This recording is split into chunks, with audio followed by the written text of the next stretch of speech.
Welcome to an introduction to the Relationship Project. The following is a program that was presented to a graduate guidance and counseling class at Missouri State University entitled Recovering in and Out of Relationships. This program will introduce you to some of the issues we examine in the Relationship Project. The Relationship Project is an educational program which includes a weekend training for couples and singles interested in improving the quality of their relationships. The project's mission is to help adults create relationships and marriages that accelerate spiritual growth and psychological well-being. The Relationship Project will assist both couples and singles in creating the relationships of their dreams. Each semester I come over here and I teach this class for Francis. And in order to develop kind of a framework in terms of what we're going to be dealing with tonight, the issue primarily is how to deal with relationships, recovering in and out of relationships. As Francis indicated, I'm an attorney. I'm also a marriage and family counselor.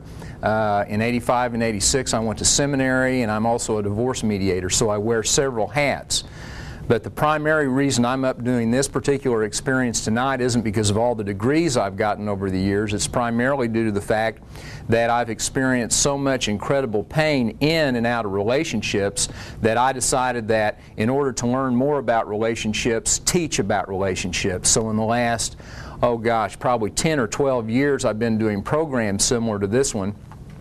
And as I focus on more of a narrower view of maybe what you all might be able to get out of this experience as graduate students in the area of guidance and counseling, it's how to deal more effectively with conflict, how to heal from past conflict, and also how to deal more successfully with conflict that you find in your lives.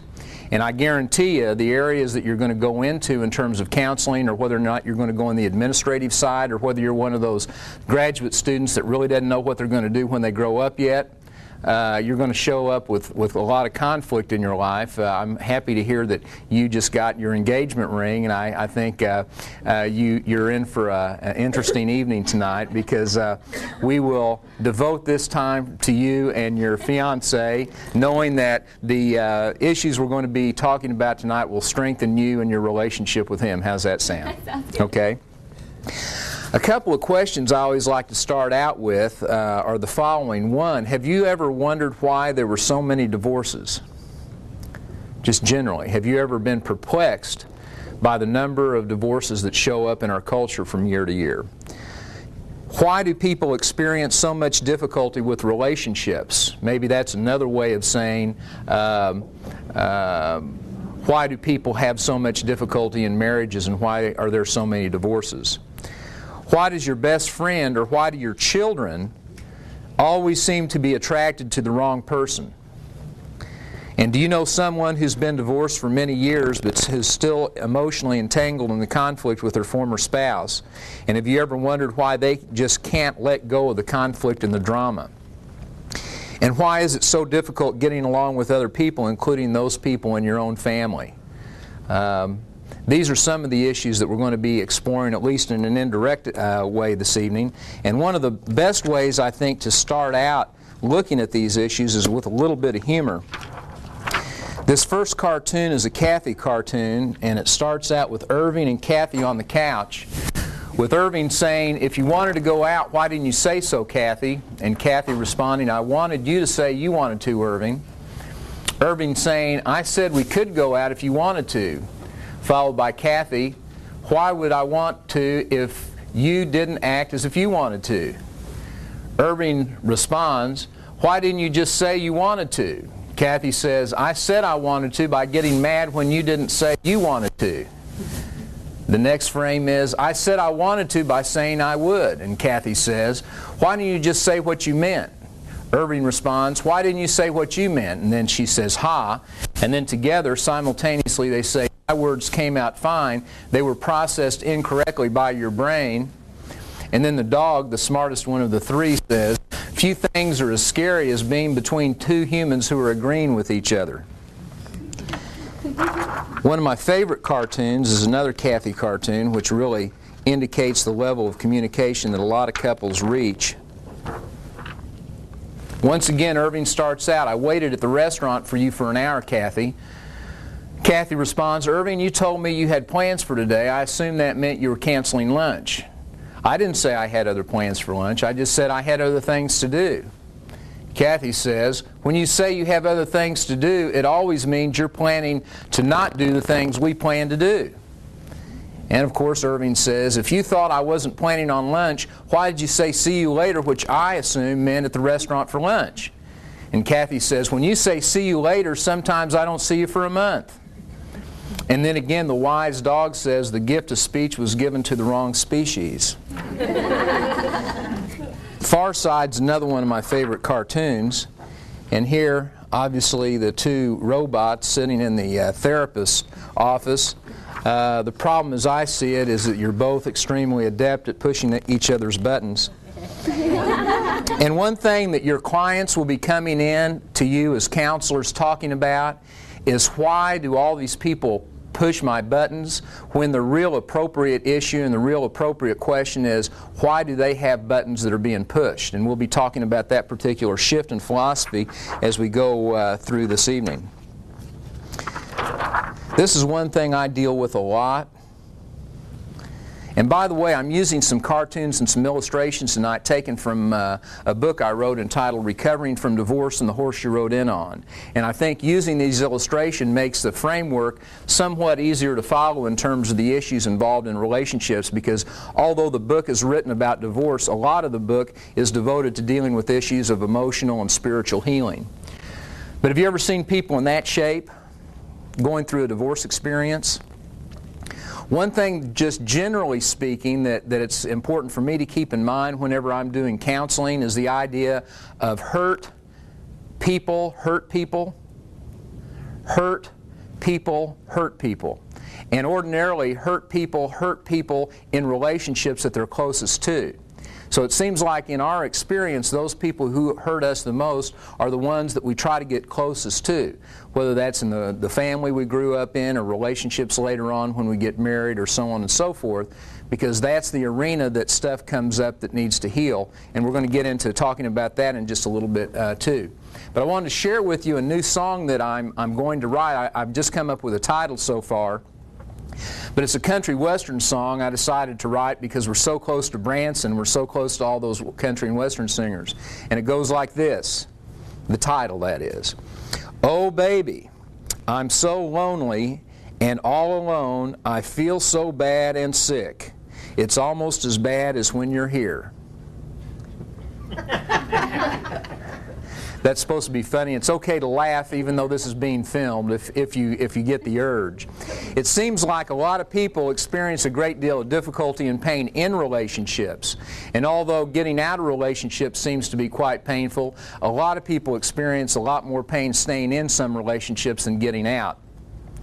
And I heard the other day from a friend of mine who's on the downside of a relationship right now. His definition of a relationship was a prison in which you hang out with someone you don't like.